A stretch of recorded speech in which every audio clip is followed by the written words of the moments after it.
Hey, good morning, good afternoon, good evening, depending on where and when you are listening to this.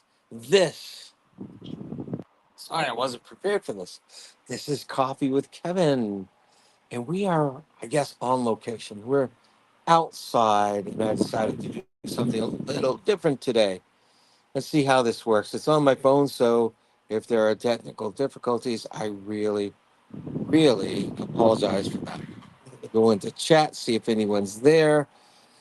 So, good morning.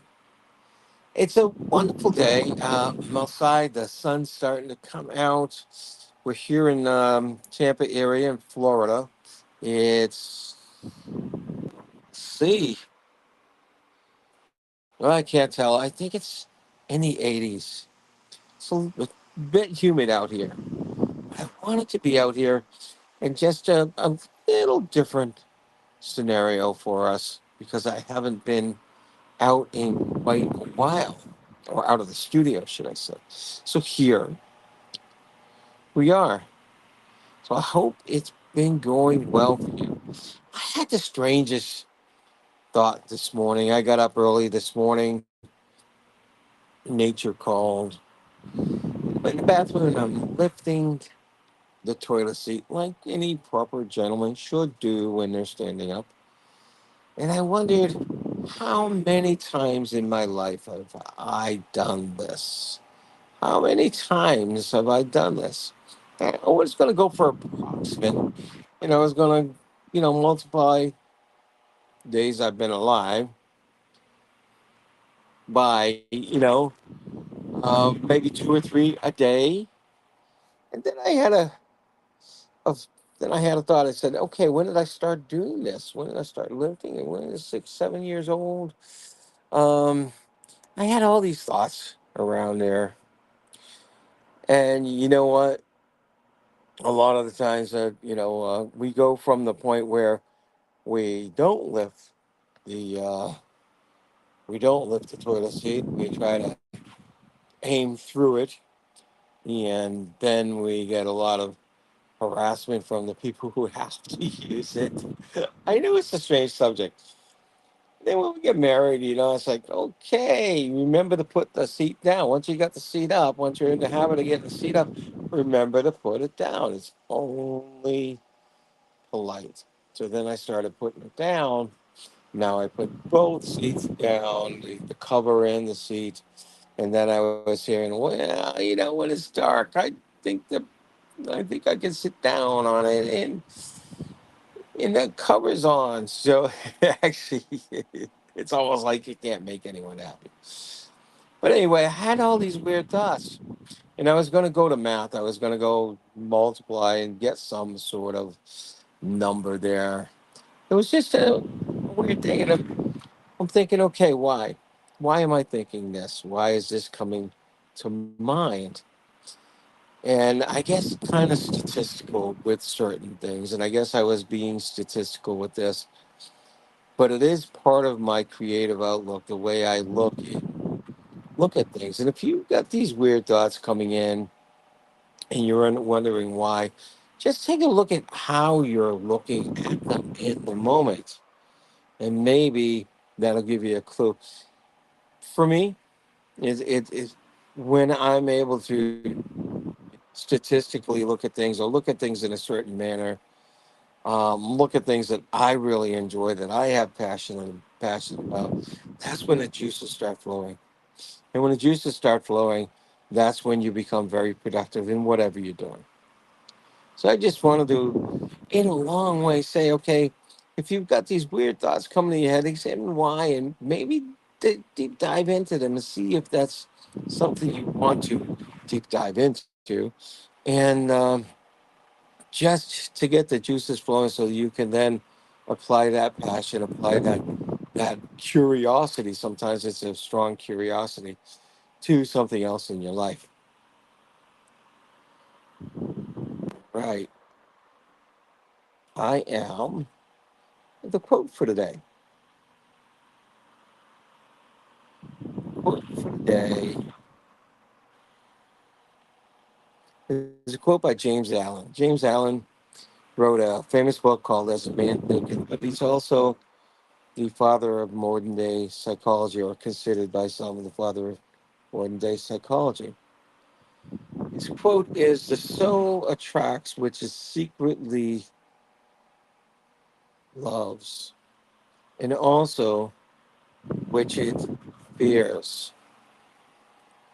The soul attracts what it secretly loves, and also what it fears. Not interesting. If you're thinking about this and say, gee, I want to attract what I love, I don't want to attract what I fear. Well, just how the mind works.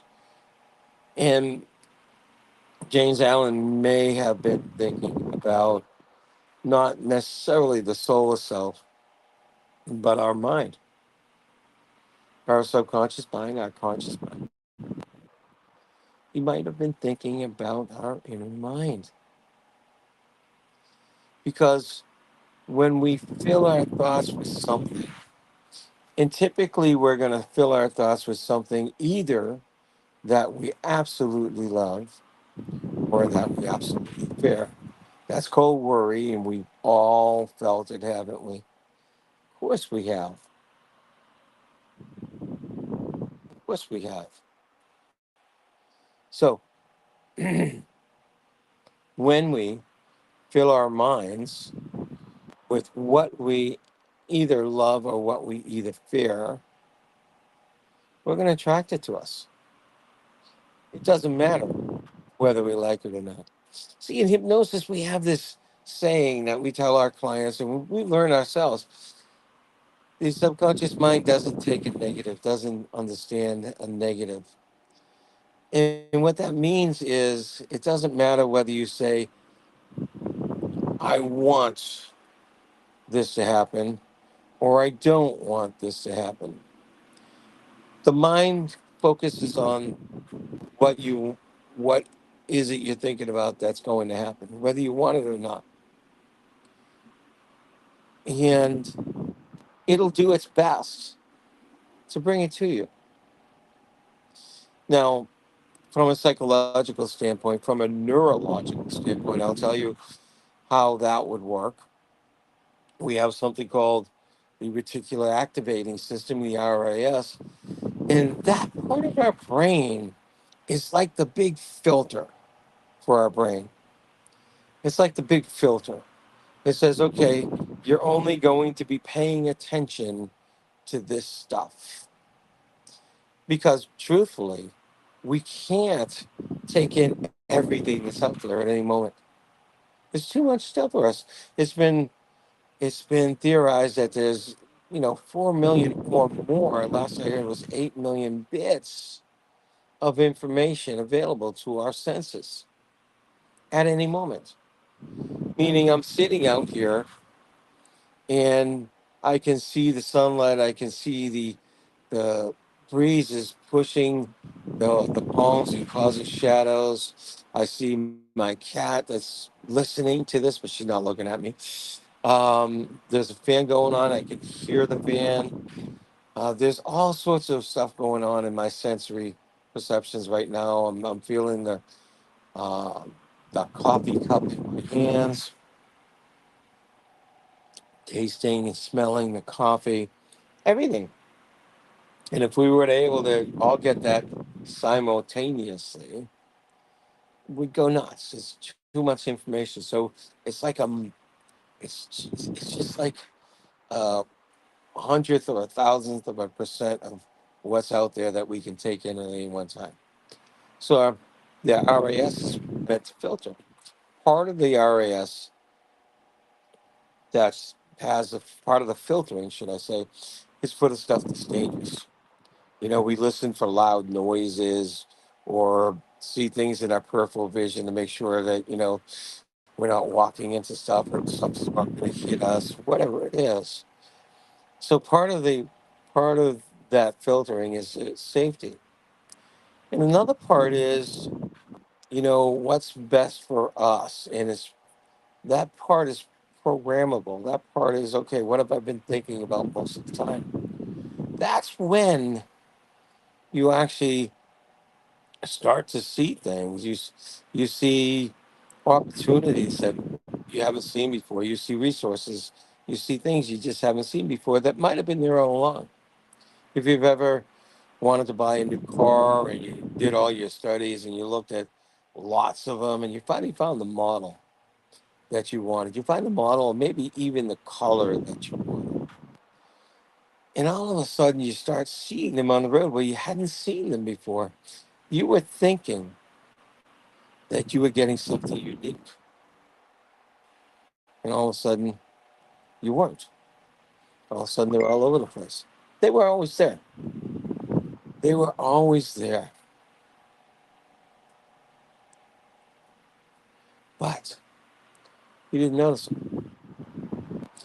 You know, we delete something from our visual eyesight, and we have that ability to delete things. You know, sometimes for the filtering that I'm talking about, and sometimes for other reasons. But I've been many the time where I've looked for my keys, and I've looked all over the place, only to find that they were in the first place I looked, and I didn't see them. I didn't see them. Something was blocking them from my visual cues. So, yeah, it's interesting how the mind works. But my original point is the more you think about something, whether you're thinking about it because you want it so much or whether you're thinking about it because you fear it so much, the more you think about it, the more you're going to attract it into your life.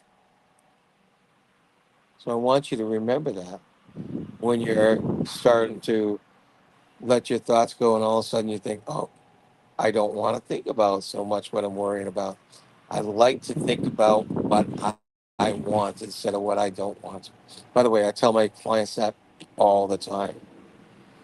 If you can just consciously think and say, okay, I want to be thinking more about what I want than what I don't want during the day, then you're going to increase the chances of getting that what you want than what you don't want. This has been a great little talk today. This has been wonderful to be out here in nature to be able to talk to you. I know that doesn't look like nature behind me. There's nature above. This is kind of like a vined fence of some sort. Privacy fence. But we are outside, and there is sun shining, and there is all sorts of sounds of nature. Until next week, have yourself a phenomenal week. Make it an incredible day. Make it an incredible week.